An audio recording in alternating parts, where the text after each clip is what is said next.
Number 9. Number 10. പരിപിടിപ്പിക്കുന്നതിനായി വിദേശത്ത് പോയി ജോലി ചെയ്തവരാണ് അവർ. പലരും നാട്ടിലേക്ക് മടങ്ങിയവരാണ്.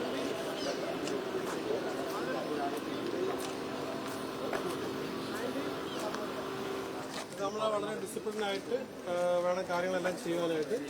ആദ്യം നിങ്ങളുടെ വണ്ടിക്ക് ഒരു നമ്പർ തന്നിട്ടുണ്ട്. ആ നമ്പർ നല്ലോണം കാണാവുന്ന രീതിയിൽ അകത്ത് ഒട്ടിക്കണം.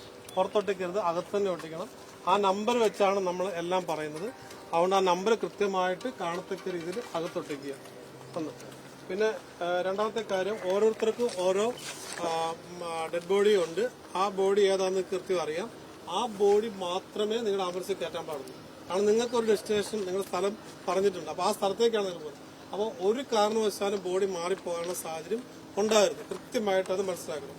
അപ്പൊ നമ്പർ 1 ആരാന്നറിയാവോ? ആരുടെ ബോഡി ആണെന്നറിയാവോ? നമ്പർ 1 അരുണ്. ഓക്കെ. നമ്പർ 2 പേര് പറയൂ.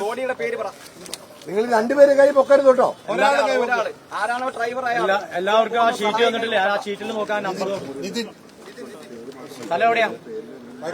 അരുൺ ബി, അരുൺ നിവാസ്. എവിടെയാണ് സ്ഥലം? എവിടെയാണ്? കണ്ണൂരല്ലല്ലോ. ഒന്ന് അരുൺ. നിങ്ങൾ സാറ് പറയുന്നത് ശ്രദ്ധിച്ച് കേട്ടോ. ഓക്കെ. അപ്പൊ 2 നിതിൻ കോട്ടൂർ. ആ, സ്ഥലം എവിടെയാണ്? സ്ഥലം എവിടെയാണ്? പാടിച്ചാൽ, കണ്ണൂര്.